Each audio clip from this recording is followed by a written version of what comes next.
Poslušate besedilo knjige Hrepenenje vekov ali Jezusovo življenje, ki jo je napisala Ellen G. White. Na vrsti je 35. poglavje z naslovom Umolkni, pomiri se.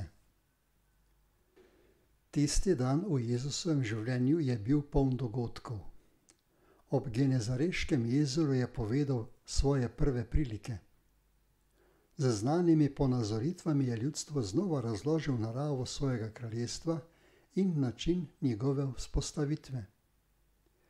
Svoje delo je primerjal s sejavčevim delom, razvoj svojega kraljestva z rastjo gorčičnega semena in z delovanjem kvasa v merici moke. Veliko končno ločevanje pravičnih od grešnikov je opisal v priliki o pšenici in ljulki in o ribiški mreži.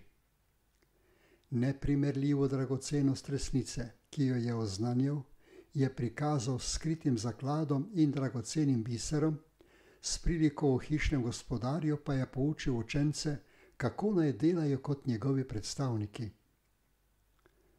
Ves dan je poučeval in zdravil, ko pa je prišel večer, se je množica še prerivala okrog njega.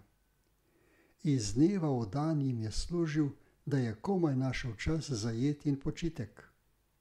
Zahrbtno kritiziranje in napačno prikazovanje, s čimer so ga farizeji stalno preganjali, sta storila njegovo delo še težje in bolj mučno.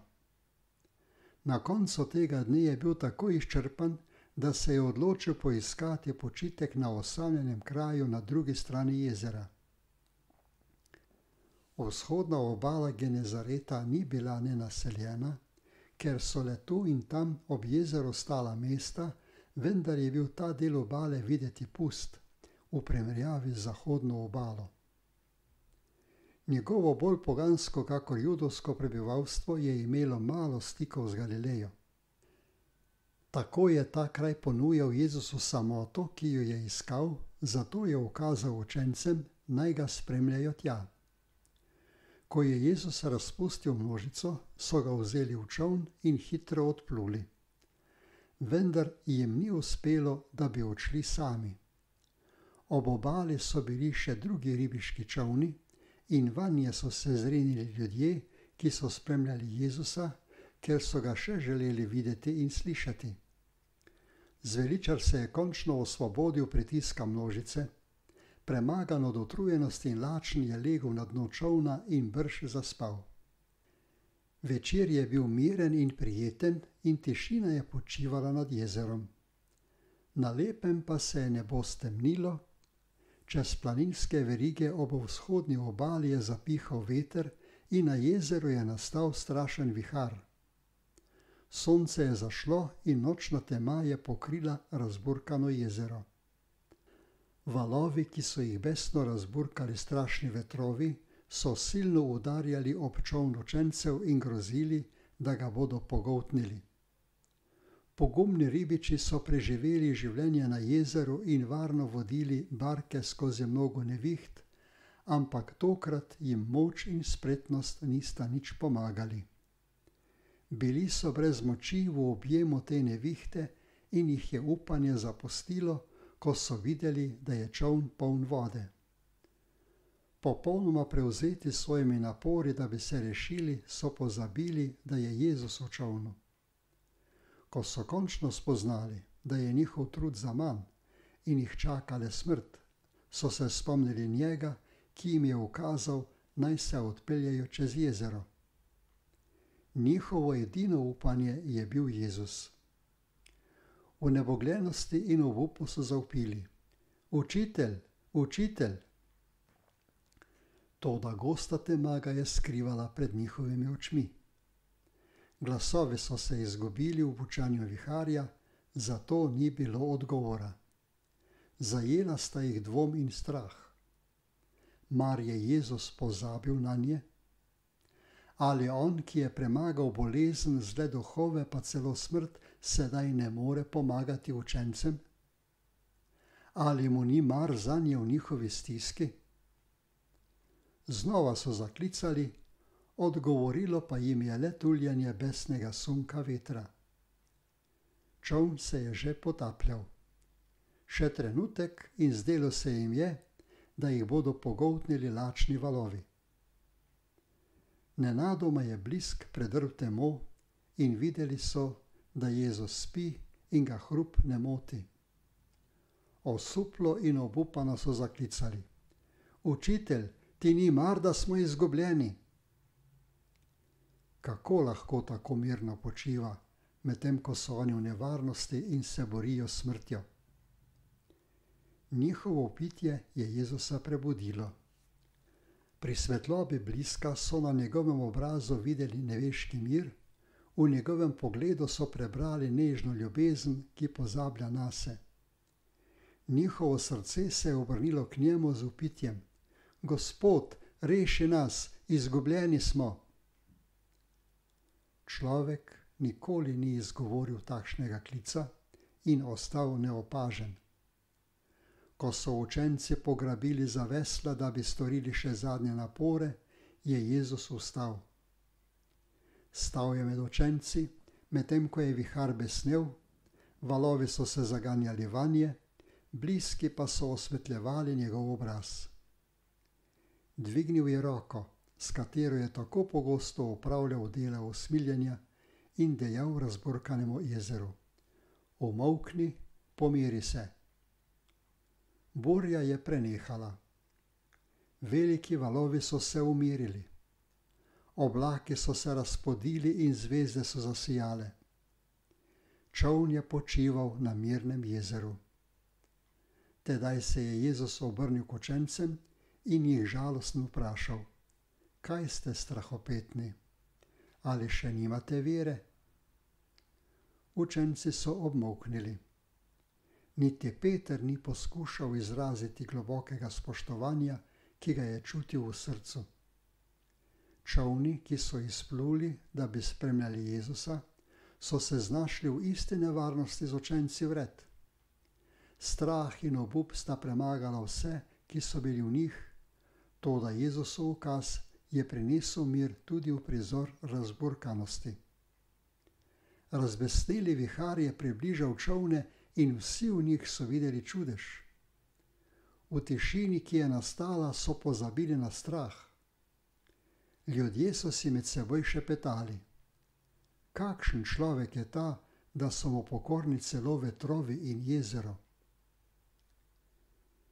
Jezus je bil popolnoma miren, ko so ga zbudili, da bi se srečal z viharjem. V njegovih besedah in njegovem pogledu ni bilo niti sledu strahu, ker ga ni bilo v njegovem srcu.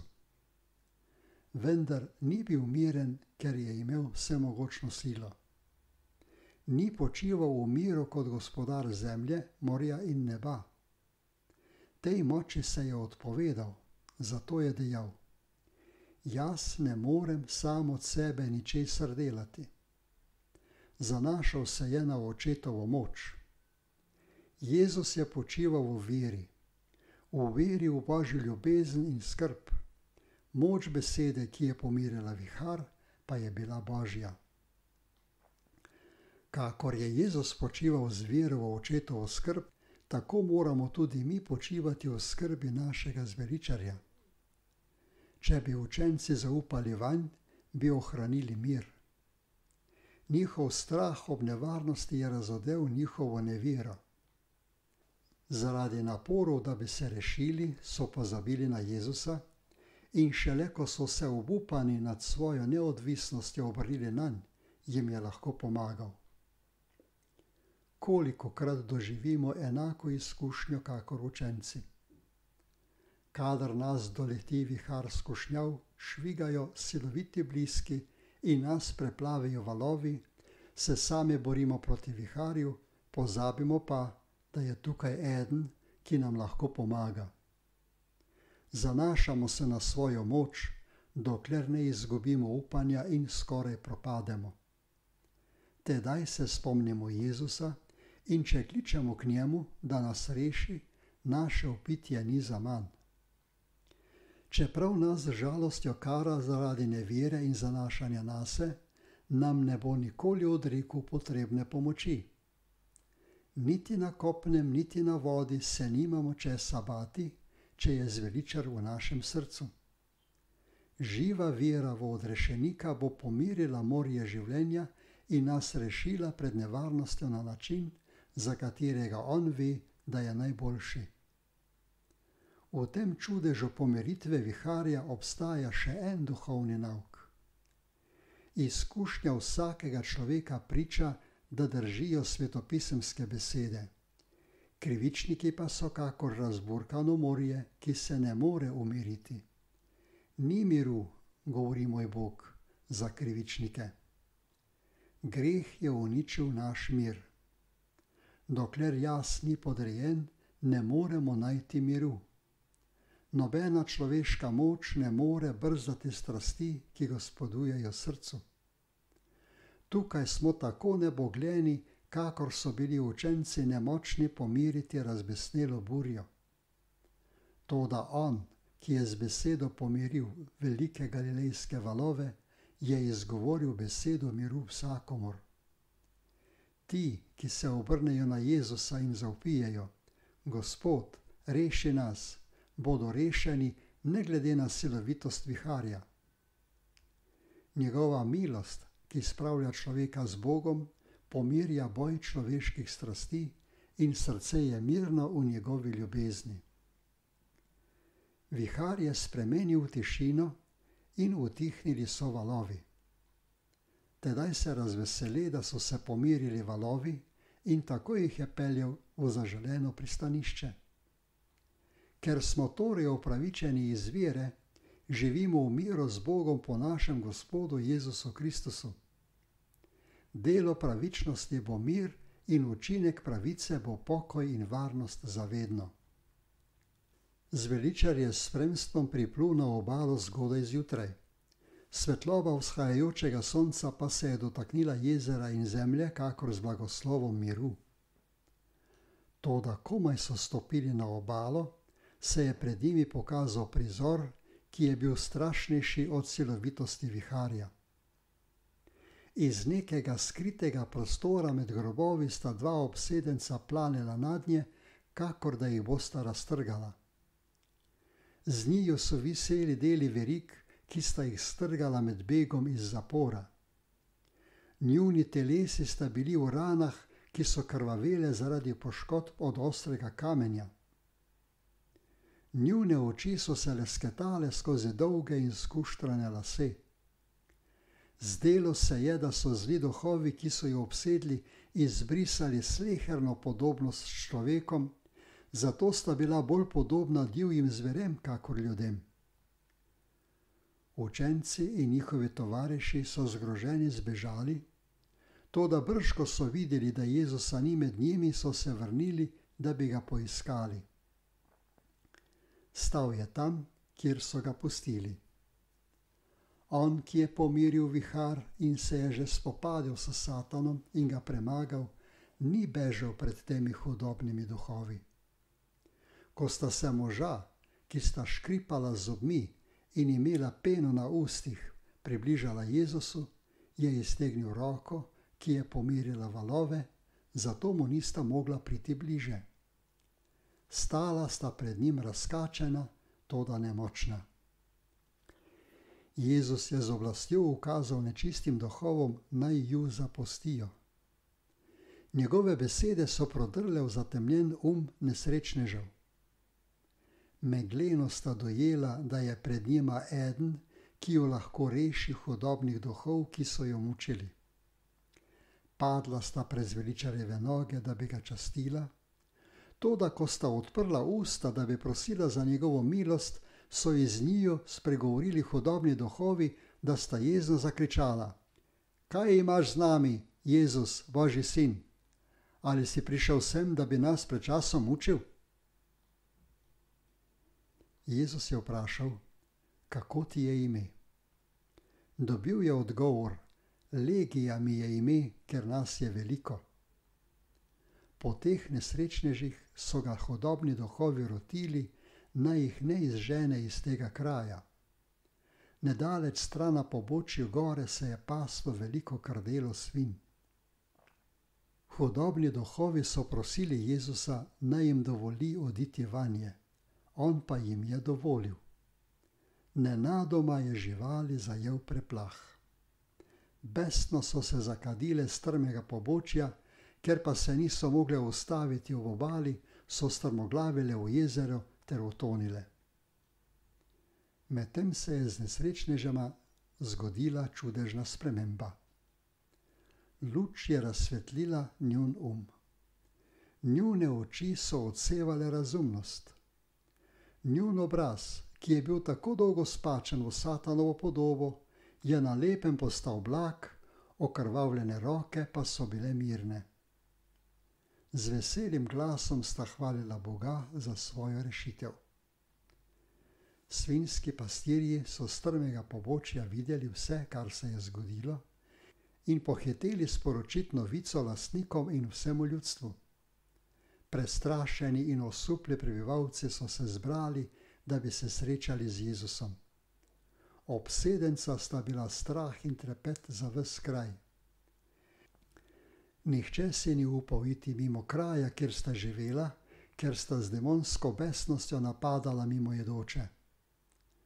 Sedaj sta oblečena in zdrave pameti sedela pri Jezusovih nogah ter poslušala njegove besede in slavila ime njega, ki jo je ozdravil. Toda ljudje, ki so opazovali ta čudoviti prizor, se niso veselili. Izguba svinj se jim je zdela pomembnejša od osvoboditve teh Satanovih ujetnikov. Ta izguba, ki je po Jezusovi privolitvi doletela lastnike svinj, je zanje pomenila milost. Ker so bili prezaposleni s pozemskimi stvarmi, niso skrbeli za velike koristi duhovnega življenja. Jezus je želel razbiti urok sebične ravnodušnosti, da bi lahko sprejeli njegovo milost. Toda žalovanje in ogorčenost zaradi njihove posvetne izgube sta zaslepila njihove oči za zveličarjevo milost. Takšen dokaz nadnaravne moči je izzval vraževernost ljudi in jih prestrašil. Nadaljnja navzočnost tega tujca jim utegne povzročiti še več nesreč. Bali so se denarnega propada, zato so sklenili, da se ga rešijo. Ljudje, ki so se z Jezusom pripeljali čez jezero, so pripovedovali vse, kar se je zgodilo preteklo noč, o nevarnosti, v kateri so se znašli v viharju, in kako sta bila jezero in veter pomirjena. Toda njihove besede so ostale brez vpliva. Prestrašeno ljudstvo se je zbralo okrog Jezusa in ga rotilo, naj jih zapusti. Privolil je, stopil v čoln in se takoj odpeljal na drugo obalo. Prebivalci Geraške pokrajine so imeli živi dokaz o Kristusovi moči in milosti. Videli so moža, katerima se je povrnil razum. Vendar jih je toliko prestrašila ogroženost njihovih pozemskih koristi, da so z njim, ki je pred njimi premagal kneza teme, ravnali kakor z vsiljivcem in odbili nebeški dar od svojih vrat. Mi se ne moremo obrniti od Kristusa, kakor so naredili Gerazeni, ampak mnogi še vedno ne želijo poslušati njegovih besed, ker bi poslušnost zajela žrtvovanje neke pozemske koristi. Mnogi se bojijo, da bi njegova navzočnost povzročila denarno izgubo, zato zavračajo njegovo milost in odganjajo njegovega duha. Ampak ozdravljena obsedenca sta menila popolnoma drugače. Želela sta si osvoboditeljeve družbe. V njegovi navzočnosti sta se počutila varna pred hudobnimi duhovi, ki so mučili njuno življenje in uničili njuno mladost. Ko je Jezus nameraval stopiti v čoln, sta se mu približala, pokleknila pred njegove noge in ga prosila, naj jima dovoli ostati pri njem, da bi lahko vedno poslušala njegove besede. Toda Jezus jima je ukazal, naj se vrneta domov in oznanita, kakšne velike reči jima je storil Gospod. Čakalo ju je delo, da odideta v svoj poganski dom pripovedovati o blagoslovu, ki sta ga prijela od Jezusa. Težko jima je bilo ločiti se od zveličarja. Gotovo so jo čakale velike težave med poganskimi someščani. Kazalo je, da ju je dolgoletno življenje v samoti onesposobilo za nalogo, ki jima jo je zaupal. Toda brž, ko jima je Jezus pokazal njuno dolžnost, sta bila pripravljena ubogati. Nista govorila o Jezusu le svojim domačim in sosedom, temveč sta prepotovala vse deseteromestje in povsod razglašala njegovo rešilno moč ter opisovala, kako ju je osvobodil hudobnih duhov. Med opravljanjem tega dela sta prejela večji blagoslov, kakor če bi ostala z njim zgolj zaradi svoje koristi. Pri širjenju dobre novice o zveličanju se bližamo zveličarju. Ozdravljena obsedenca sta bila prva misionarja, ki ju je Jezus poslal oznanjati evangelij na področju deseteromestja.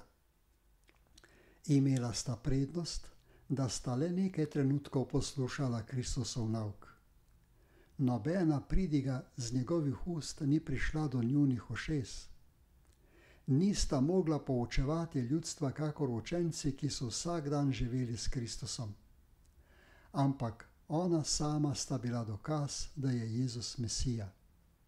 Lahko sta pripovedovala, kar sta vedela, kar sta videla, slišala in občutila o Kristusovi moči.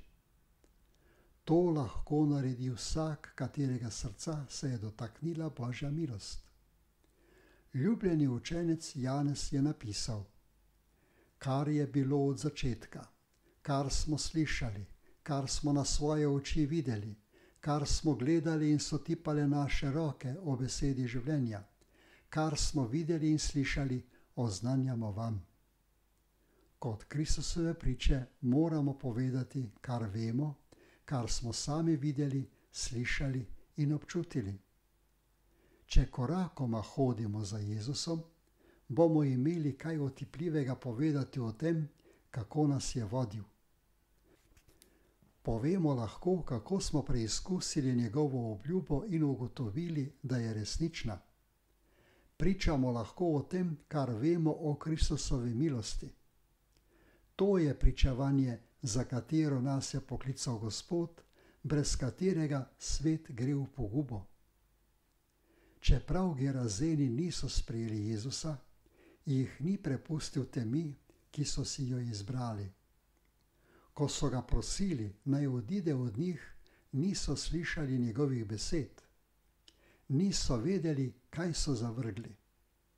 Zato jim je znova poslal luč, in sicer po njih, po katerih je ne bodo odklonili.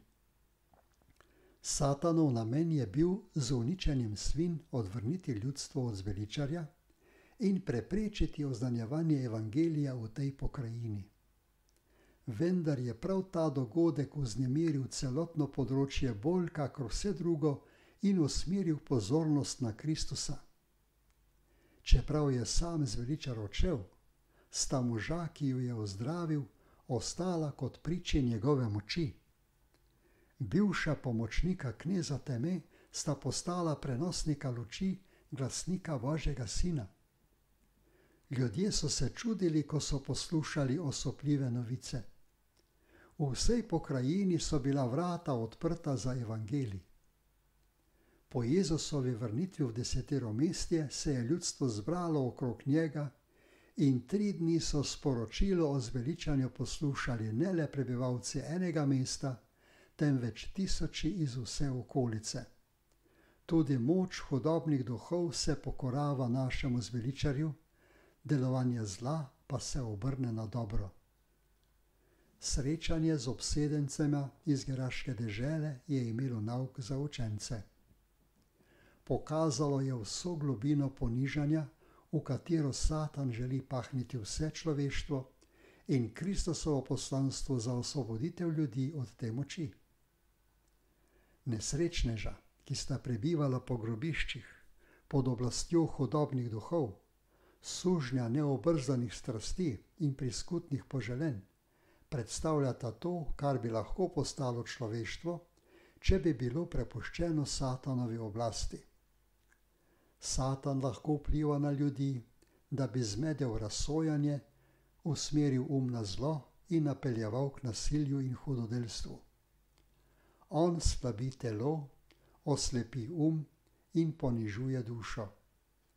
Kadarkoli ljudje zavržejo zveličarjevo vabilo, se izročajo Satanu. Danes to počno množice na vseh življenjskih področjih, doma, na delovnem mestu in celo v cerkvi.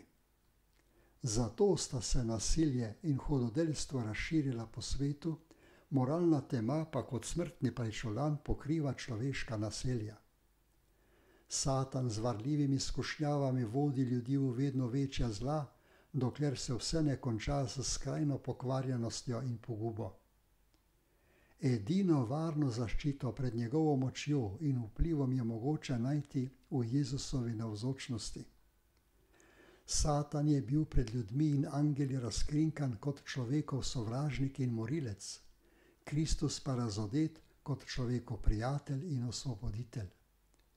Njegov duh bo v človeku razvijal vse, kar plemeniti značaj in povišuje naravo. V telesu, duši in duhu izoblikuje človeka v slavo Bogu. Bog nam ni dal duha boječnosti, temveč duha moči, ljubezni in razumnosti. Vabi nas, da dosežemo slavo, značaj našega Gospoda Jezusa Kristusa, da bomo podobni njegovemu sinu. Ljudi, ki so se ponižali do Satanovih orodij, Kristusova moč tudi danes spreminja v glasnike pravičnosti, Božji sin pa jih pošilja pripovedovati, kako velike reči jim je Gospod storil in kako se jih je usmilil.